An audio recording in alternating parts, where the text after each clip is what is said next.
अस्सलाम वालेकुम friends, welcome back to next reaction. आज हम जिस वीडियो पे रिएक्ट करने वाले हैं वो है in 1980s Pakistan was richer than India. What What happened? happened? What happened? फिर क्या हुआ? फिर ये हुआ कि करप्शन की इंतहा हुई। फिर ये हुआ कि पाकिस्तान जो है वो ऐसा ऐसा नीचे जाता रहा और इसको इंडिया आहिस्ता निचोड़ आहिस्ता निचोड़ ऊपर के जाता खाते रहा। रहे। दोनों हाथों से फिर ऐसे हुआ, ऐसे हमारे ऐसे हुक्मरान हुआ, हमें ऐसे हुआ। लूटते रहे ये और इंडिया था, पाकिस्तानी अवाम जो थी वो ये खामोश तमाशाई पाकिस्तान बनी था। रही। हमारा सबसे बड़ा कसूर ये था कि हम खामोश तमाशाई बने रहे, हमने आवाज़ नहीं उठाई अपनी। ये देखना, ये पाकिस्तान था ऊपर, ये इंडिया था नीचे। फिर ऐसे हुआ, ऐसे क्रॉस में जाते रहे। ऐसे। तो चलते हैं इस वीडियो की तरफ। इस वीडियो का जो ओरिजिनल लिंक है वो टॉप ऑफ द डिस्क्रिप्शन में आपको मिल जाएगा, प्लीज़ उसको चेकआउट कर लीजिएगा। और अगर आप हमारे चैनल पर नए हैं तो प्लीज़ इस चैनल को सब्सक्राइब कर दें, बेल आइकन के बटन को ज़रूर प्रेस कीजिएगा ताकि हर नई आने वाली वीडियो और अपडेट आप तक जल्द अज जल्द पहुंच जाया करे। चलते हैं, स्टार्ट करते हैं इस वीडियो को। कुछ महीने पहले इमरान खान ने ये स्टेटमेंट दी थी। अभी भी पाकिस्तान सस्ता है। हमारी पेट्रोल और डीजल की कीमतें देखें और कंपेयर करें हिंदुस्तान से बांग्लादेश, हम सबसे सस्ता मुल्क यहाँ भी। और इस चीज के लिए उनको क्रिटिसाइज किया गया क्योंकि इंडिया का जीडीपी पर कैपिटा पाकिस्तान के जीडीपी पर कैपिटा से 1.5 गुना ज्यादा है। पर आज जब हम बहुत आसानी से कह सकते हैं कि इंडिया की इकोनॉमी पाकिस्तान की इकोनॉमी से बेहतर कर रही है, एक टाइम था जब हम ऐसा नहीं कह सकते थे। इस ग्राफ को देखिए, 1980 में पाकिस्तान का जीडीपी पर कैपिटा इंडिया से ज्यादा था, पर 40 साल सन बाद 2000 इंडिया तक का ज्यादा रहा जीडीपी है। पर कैपिटा ऑलमोस्ट 70% ज्यादा है पाकिस्तान से। 1988 से पाकिस्तान आईएमएफ के पास गया है 12 बार एक लोन मांगने के लिए। Pakistan has finally managed to secure an IMF bailout, yet another bailout to be frank. और इसी पीरियड के दौरान इंडिया आईएमएफ के पास बस एक बार गया है। पाकिस्तान के फॉर्मर फाइनेंस मिनिस्टर ने कहा कि 1988 के पहले पाकिस्तान इंडिया से बहुत बेहतर कर रहा था कई इकोनॉमिक इंडिकेटर्स पर, और ये सच है।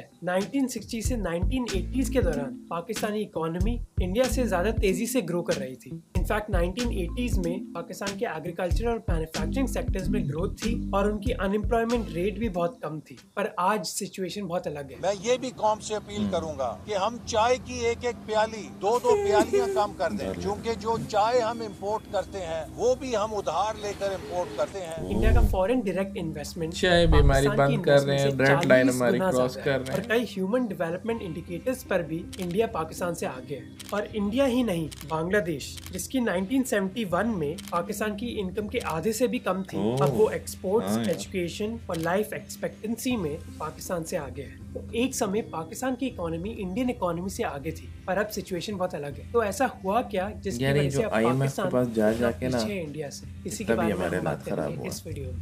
क्या कहते तुम? IMF ही है। इस चीज को समझने के लिए हमें 1947 के पहले जाना होगा, जब ये दोनों देश एक थे। ये कुछ फोटोज हैं बंगाल फैमिन से, जो 20वीं सदी का सबसे भयानक डिजास्टर्स में से एक था, जिसकी वजह से 30 लाख लोग मारे गए थे। उस समय अंग्रेजों ने कहा था कि ये एक अनअवॉइडेबल नेचुरल डिजास्टर था, पर आज कई रिसर्चर्स मानते हैं कि ये डिजास्टर अंग्रेजों की वजह से ही हुआ था, क्योंकि उस समय इन्फ्लेशन बहुत बढ़ गई थी। इस चीज के लिए जिम्मेदार अंग्रेजों की पॉलिसीज भी थी, जिसकी वजह से जरूरी रिसोर्सेज गरीब इंडियन से छीनी जा रही थी ताकि ब्रिटिश और अमेरिकन सोल्जर्स अपनी वर्ल्ड वॉर लड़ सके। ये एक उदाहरण है जो हमें बताता है कि अंग्रेजों के दौरान इंडिया और पाकिस्तान को किस चीज से गुजरना पड़ा था। 1900 से 1947 के दौरान इंडिया की इकोनॉमिक ग्रोथ बस करीब 1% थी हर साल की। इसके पीछे कारण था कि इंडिया की इकोनॉमी उस समय मोस्टली एग्रीकल्चरल थी, और इसके बावजूद अंग्रेजों ने बहुत कम इन्वेस्टमेंट करी थी इंडिया की एग्रीकल्चरल प्रोडक्टिविटी बढ़ाने के लिए। अंग्रेजों ने इंडियंस की ह्यूमन पोटेंशियल पर भी बहुत कम इन्वेस्टमेंट्स करी, जैसे एजुकेशन और हेल्थ केयर में बहुत कम पैसा डाला गया, जिसकी वजह से दुनिया में इंडिया की लिटरेसी रेट सबसे कम में से एक थी, और लाइफ एक्सपेक्टेंसी 30 से 40 साल के बीच थी, जिसकी वजह से जब दोनों देशों को इंडिपेंडेंस मिली तब दोनों सरकारों की जिम्मेदारी थी कई सालों की स्लो ग्रोथ रेट को चेंज करने की। कई पॉलिसीज दोनों साइड्स में बहुत सिमिलर थी। दोनों ही देशों की इकोनॉमीज में सरकार एक बहुत इंपॉर्टेंट रोल प्ले कर रही थी, जिसको हम कहते हैं सेंट्रल प्लानिंग। क्या सरकार सब डिसाइड करती है कि किसको क्या करना चाहिए, जबकि कैपिटलिज्म में सरकार डिसाइड नहीं करती बल्कि मार्केट्स डिसाइड करती हैं। पर लेट 1950s के बाद पाकिस्तान में कुछ चीज़ें ऐसी होने लगी जिसकी वजह से उनकी इकोनॉमी इंडिया से बेहतर करने लगी। क्या थी ये चीज़ें? लियाकत अली खान से लेकर फिरोज खान नून तक अपने इंडिपेंडेंस के पहले 11 साल में पाकिस्तान के 7 प्राइम मिनिस्टर्स थे। ये सिलसिला थमा 1958 में जब आयूब खान ने एक मिलिट्री रूल इम्पोज किया। सारे मुल्क में माशाल्लाह नाफिज कर दिया गया है। अब चाहे इस मिलिट्री रूल के पॉलिटिकल कॉन्सिक्वेंसेस इतने अच्छे नहीं थे, जिनके बारे में हमने एक पिछले वीडियो में बात करी थी, पर आयूब खान के रूल में एक पीरियड स्टार्ट हुआ जिसको पाकिस्तानी इकोनॉमी के लिए गोल्डन पीरियड कहा जाता है, क्योंकि पॉलिटिकल स्टेबिलिटी की वजह से 1960s के दौरान पाकिस्तान की इकोनॉमी तेज गति से बढ़ी। इस पीरियड के दौरान सरकार ने इंफ्रास्ट्रक्चर और हैवी इंडस्ट्रीज में इन्वेस्टमेंट करी। इस समय के दौरान पाकिस्तान को अपनी पहली ऑयल रिफाइनरी मिली, एक ऑटोमोबाइल इंडस्ट्री स्टार्ट हुई, सीमेंट इंडस्ट्री स्टार्ट हुई और कई और हैवी मैन्युफैक्चरिंग इंडस्ट्रीज भी स्टार्ट हुई। इस समय के दौरान पाकिस्तान की मैन्युफैक्चरिंग ग्रोथ 8.5% थी, जो पाकिस्तान के इतिहास में मैन्युफैक्चरिंग ग्रोथ सबसे हाईएस्ट थी। इस समय पाकिस्तान में एक एग्रीकल्चरल रेवोल्यूशन भी स्टार्ट हुआ। इस एग्रीकल्चरल रेवोल्यूशन की वजह से इंडिया को भी इंस्पिरेशन मिला था। पाकिस्तान ने water resources, mechanical agricultural production, fertilizers, pesticides और बेहतर राइस और व्हीट सीड्स में इन्वेस्टमेंट्स करी, जिसकी वजह से 1960s में पाकिस्तान की एग्रीकल्चरल ग्रोथ रेट 5% से ज्यादा थी। अपने बजट को ढंग से मैनेज करना कंट्रीज के लिए जरूरी नहीं होता, बल्कि हमारे लिए भी बहुत जरूरी होता है। कई बार हम एक्स्ट्रा खर्चे कर देते हैं और बाद में पछताते हैं, और इस चीज के लिए आपको हेल्प करेगा वन कार्ड क्रेडिट कार्ड, जो आपको उनकी ऐप में डिटेल स्पेंड एनालिसिस ही नहीं बल्कि एडवांस कंट्रोल्स भी देता है। ये कार्ड लाइफ टाइम फ्री भी है। ये फिजिकल वन कार्ड पूरा मेटल का बना है और इसके साथ आपको अपने फोन में एक वर्चुअल कार्ड भी मिलेगा, जिसके साथ आप अपने एक्सपेंसेस को EMI में कन्वर्ट कर सकते हो और आपको हर स्पेंडिंग पर रिवॉर्ड पॉइंट्स भी मिलेंगे, जिसको आप कभी भी कैश में रिडीम कर सकते हो और ये पॉइंट्स कभी एक्सपायर नहीं होते। इस वन कार्ड के कई और भी फीचर्स हैं, जैसे स्वाइप टू पे, जिससे आपको ट्रांजैक्शन के लिए OTP डालने की जरूरत नहीं है, और इंटरनेशनल स्पेंड्स पे बस 1% का ही फॉरेक्स चार्ज लगता है। फिर आप वन कार्ड के फैमिली फीचर के साथ अपनी क्रेडिट लिमिट अपनी फैमिली के साथ भी शेयर कर सकते हो, जिससे उनको अपना खुद का वन कार्ड और ऐप भी मिलेगी। वन कार्ड एक बाय नाउ पे लेटर कार्ड नहीं है, बल्कि एक क्रेडिट कार्ड है, जिससे आपको कई ऑफर्स मिल रहे हैं। तो अपने लिए भी एक ऐसा कार्ड मंगवाओ। डिस्क्रिप्शन में लिंक है जिससे आप वन कार्ड ऐप डाउनलोड कर सकते हो। अब वीडियो पर वापस आते हैं। इस एडवर्टाइजमेंट को देखिए। ये एड है 1960s से और एक उदाहरण है कि आयूब खान के रूल के दौरान पाकिस्तान की टेक्सटाइल इंडस्ट्री कितनी डेवलपमेंट कर रही थी। मिड 1960s में पाकिस्तान में करीब 180 यूनिट्स थे जो टेक्सटाइल ब्लीचिंग, प्रिंटिंग और प्रोसेसिंग कर रहे थे। ये यूनिट्स कराची में भी थे और पंजाब में भी। इसके अलावा पाकिस्तान के एक्सपोर्ट्स भी बहुत तेजी से बढ़ रहे थे, स्पेशली टेक्सटाइल्स, जिसकी वजह से कई लोगों के बीच एक बहुत बड़ी उम्मीद थी पाकिस्तान की इकोनॉमी के बारे में, और कई देश पाकिस्तान को सपोर्ट करना चाहते थे। ये चीज़ हमें देखने को मिली कोल्ड वॉर के दौरान, जब पाकिस्तान ने डिसाइड किया कि वो US को सपोर्ट देंगे सोवियत यूनियन और US के बीच कोल्ड वॉर के दौरान। इस सपोर्ट की वजह से पाकिस्तान को बिलियंस ऑफ डॉलर्स मिले US से। जैसे इस चार्ट को देखिए, जहाँ हम देख सकते हैं कि 1960s के दौरान पाकिस्तान को कितना एड मिला US से। US के अलावा कई मिडिल ईस्ट देशों ने भी पाकिस्तान को कई करोड़ों रुपए दिए सपोर्ट के लिए। ये हैं राजा जी, जो एक टाइम पर जवाहरलाल नेहरू के दोस्त थे, पर 1960s में उनके सबसे बड़े क्रिटिक बन गए, क्योंकि जहां राजा जी चाहते थे कि इंडिया की इकोनॉमी खोल दी जाए, जवाहरलाल नेहरू इकोनॉमी में सरकार का कंट्रोल चाहते थे। अब जहां आयूब खान के रूल में पाकिस्तान की इकोनॉमी ट्रेड कर रही थी और एक्सपोर्ट कर रही थी दूसरे देशों के साथ, वहीं इंडिया की इकोनॉमी और बंद हो रही थी। इंडिया की सरकार ने एक्सपोर्ट्स कम कर दिए थे क्योंकि उन्होंने एक ऐसी ट्रेडिंग पॉलिसी अपनाई 1960s में। इस ट्रेडिंग पॉलिसी की वजह से इंडिया की ग्रोथ बहुत कम थी। इंडियन सरकार का आइडिया था कि वो डोमेस्टिक इंडस्ट्रीज को बढ़ावा देना चाहते हैं, जिसकी वजह से उन्होंने टैरिफ्स, सब्सिडीज और दूसरी रिस्ट्रिक्शंस अपनाई, जिससे ना बिजनेसेस इंपोर्ट कर सकते और ना अपना सामान एक्सपोर्ट कर सकते। वही ये माना जाता था कि पाकिस्तान में बिजनेस करना बहुत आसान है, क्योंकि आपको मिलिट्री जनरल की हाँ ही चाहिए, जबकि इंडिया में कुछ भी काम करवाने के लिए या फिर एडवाइस देने के लिए भी आपको कई बाबुओं से मिलना पड़ता था। इन्हीं प्रॉब्लम्स की वजह से जहां 1960 से 1980 तक पाकिस्तान की ग्रोथ रेट थी 6%, इंडिया की ग्रोथ रेट थी 4%, पर 1970s में कुछ हुआ, इसी वजह से ये सिचुएशन चेंज हो गई। Having created an unmanageable situation entirely through his own folly, General Yahya Khan was now about to pull the roof down on himself. The बहुत बड़े blunders मारे हैं यार। A new nation was born. उस समय ये पाकिस्तान देखने के क्या दो बड़े बंटवारा हिस्से हुआ है थे, यार, खुदाई वेस्ट कसम। पाकिस्तान और ईस्ट पाकिस्तान। जहाँ कई टेक्सटाइल मिल्स जिससे पाकिस्तान का फायदा हो रहा था वो ईस्ट पाकिस्तान में थे, और उस पैसे के खर्चे ईस्ट पाकिस्तान में नहीं बल्कि वेस्ट पाकिस्तान में डाले जा रहे थे। अयूब खान के 10 साल के रूल के बाद जहाँ वेस्ट पाकिस्तान की पर कैपिटा इनकम करीब 500 रुपए थी, ईस्ट पाकिस्तान की पर कैपिटा इनकम करीब 300 रुपए थी। इसके अलावा अयूब खान ने कई ऐसी ट्रेड पॉलिसीज भी इम्प्लीमेंट करी जिससे ईस्ट पाकिस्तान को भुगतना पड़ा। जैसे जहां वेस्ट पाकिस्तान के प्रोडक्ट्स ईस्ट पाकिस्तान में आसानी से बेचे जा सकते थे, ईस्ट पाकिस्तान के प्रोडक्ट्स पर टैरिफ लगाया जाता था वेस्ट पाकिस्तान में बेचने के लिए। इसका मतलब था कि ईस्ट पाकिस्तान में आप कुछ भी बेच सकते थे, पर वेस्ट पाकिस्तान में आपको लोकल प्रोडक्ट्स ही मोस्टली मिलते। और ये बस एक ही कारण था, ऐसे और कई कारण थे जिसने दिखाया कि कैसे वेस्ट पाकिस्तान ईस्ट पाकिस्तान पर डोमिनेट कर रहा था। जैसे लैंग्वेज,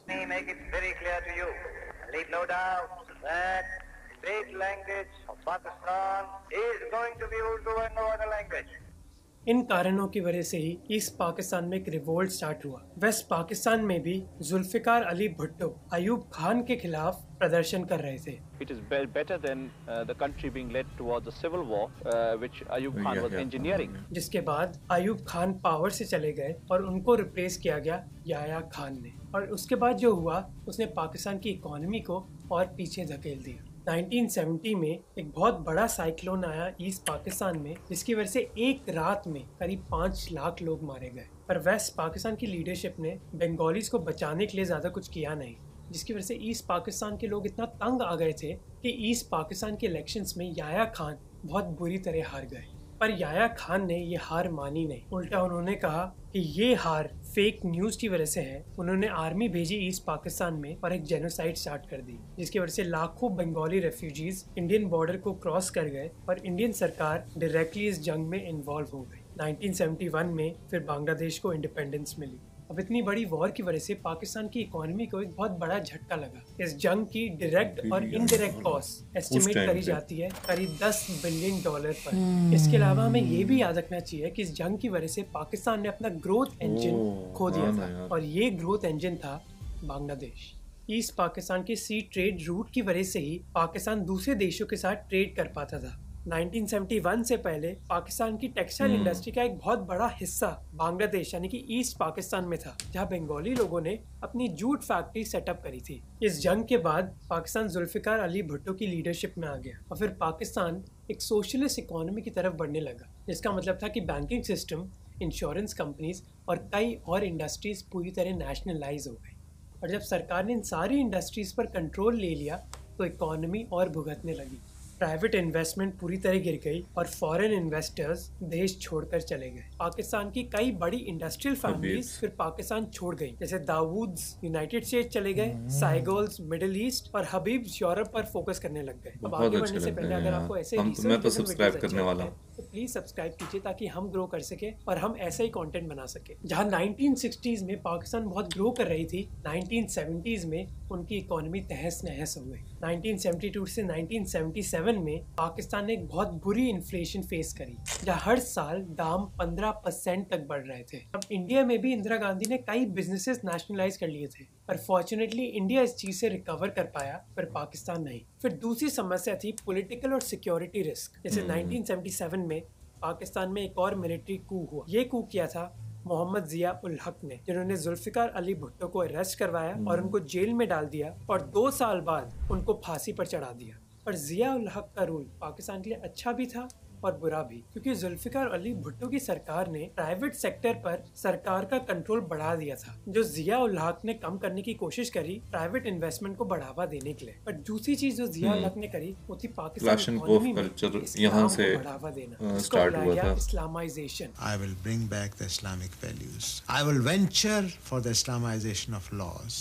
बांग्लादेश के बनने के बाद जिया उल हक मानते थे कि इस्लाम बहुत जरूरी है पूरे देश को यूनाइट करने के लिए, इसीलिए उन्होंने पाकिस्तान इकोनॉमी को भी इस्लाम की तरह सेटअप करने की कोशिश करी। जैसे पाकिस्तान की मिलिट्री सरकार बैंक्स के बैलेंसेस से 2.5% काटने लग गई और गरीबों में बांटने लग गई ज़कात कमेटीज के द्वारा। इस इस्लामाइजेशन के जरिए जिया उल हक मिडिल ईस्ट देशों के साथ अपने रिलेशनशिप्स इंप्रूव करना चाहते थे और ये कुछ हद तक काम भी किया, क्योंकि कई पाकिस्तानी मिडिल ईस्ट में काम करने लग गए और उधर से कमाया हुआ पैसा पाकिस्तान वापस भेजने लग गए। इन पॉलिसीज की वजह से पाकिस्तानी इकोनॉमी भी इम्प्रूव हुई और अनएम्प्लॉयमेंट रेट बहुत कम हो गई। पर इस इस्लामाइजेशन का एक बुरा इम्पैक्ट भी पड़ा, जो हमें देखने को मिला 1979 में, जब सोवियत यूनियन ने अफगानिस्तान को इन्वेड किया एक कम्युनिस्ट गवर्नमेंट इस्टेब्लिश करने के लिए। इसके रिस्पॉन्स में अमेरिका ने मुजाहिदीन फाइटर्स को पैसे भेजे सोवियत यूनियन के खिलाफ लड़ने के लिए, और पाकिस्तान ने एक अहम रोल प्ले किया इन मुजाहिदीन फाइटर्स को सपोर्ट देने के लिए। अब इस सपोर्ट का इम्पैक्ट पाकिस्तान को डायरेक्टली भी झेलना पड़ा। अफगानिस्तान में ये वॉर खत्म हुई 1989 में, और उसके बाद पाकिस्तान की डोमेस्टिक पॉलिटिक्स में उलट पुलट होती रही। 1988 में जिया उल हक मारे गए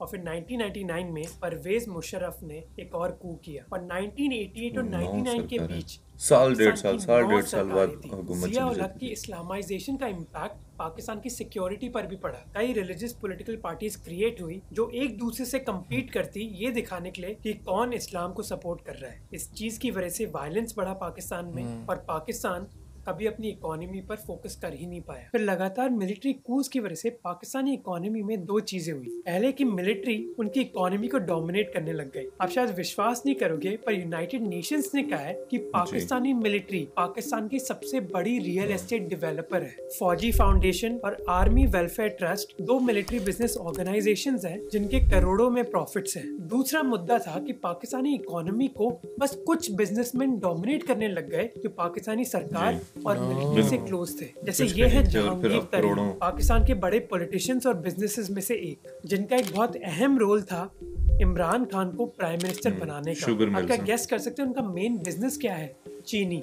हाँ, चीनी। शुगर पाकिस्तान की सबसे पावरफुल इंडस्ट्रीज में से एक है, और मानो हर पॉलिटिशियन इस इंडस्ट्री से कनेक्टेड है। In fact current Pakistani prime minister और उनके भाई की भी बड़ी इन्वॉल्वमेंट है इस इंडस्ट्री में, जिसकी वजह से पाकिस्तानी सरकार कई पैसे खर्च करती है इन शुगर मिल्स को सब्सिडीज देने के लिए, जबकि ये पैसा दूसरी इंडस्ट्रीज में यूज हो सकता है। और बॉर्डर के उस पार ऐसा नहीं था कि प्रॉब्लम्स नहीं थी, इंडियन इकोनॉमी भी बहुत मुश्किल में थी। 1980s में इंदिरा गांधी असैसिनेट हुई, भोपाल गैस ट्रेजेडी हुई और सिख जेनोसाइड भी हुई। और इस पूरे टाइम के दौरान इंडियन इकोनॉमी एक लाइसेंस राज पर थी, जहां एक छोटा सा काम करवाने के लिए भी आपको कई सरकारी कर्मचारियों से मिलना पड़ता। इस वजह से कई कंपनीज बंद भी हुई। जैसे 1977 में कोका कोला इंडियन मार्केट को छोड़ के चली गई, जब सरकार ने उनको अपना कॉन्सेंट्रेट इंपोर्ट करने के लिए लाइसेंस नहीं दिया। एक प्राइवेट कंपनीज को काम करने के लिए करीब 80 सरकारी एजेंसी से बात करनी पड़ती। इसी वजह से कुछ ही कंपनीज हमारी इकोनॉमी को डोमिनेट कर रही थी, जैसे एयर इंडिया एविएशन में,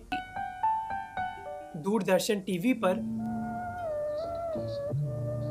और हिंदुस्तान मोटर्स गाड़ियों में। Ambassador classic takes on anything. Infosys के नारायण मूर्ति ने एक बार कहा कि अमेरिका से कंप्यूटर इंपोर्ट करने के लिए उनको 3 साल लगे और 50 बार सरकारी ऑफिस में जाना पड़ा। पर ये चेंज हुआ 1991 में, और फाइनेंस मिनिस्टर मनमोहन सिंह ने एक बजट प्रेजेंट किया जिसने इंडियन इकोनॉमी का पूरा रूप बदल दिया। We have to accept the need for restructuring and reform if we are to avoid an increasing marginalization of India in the evolving world economy. Indian economy खोल दी गई, जिसका मतलब था कि कंपटीशन बढ़ गया, जिसकी वजह से एक कंपनी खोलना आसान हो गया और चीजों के दाम भी कम हो गए। जहां 1990 में इंडिया की पर कैपिटा इनकम पाकिस्तान से कम थी, 20 सालों के अंदर ये पर कैपिटा इनकम पाकिस्तान से ज्यादा हो गई। इस चीज से हमें सीख मिलनी चाहिए कि इंडिया इतना डेवलप कर पाया क्योंकि हमारा फोकस रिलीजन या फिर जियो पॉलिटिक्स पर नहीं था, बल्कि हमारा फोकस था इकोनॉमी पर। जहाँ हमारे लीडर्स बात करते रहे कि कैसे इंडियन इकोनॉमी को और ओपन करना चाहिए,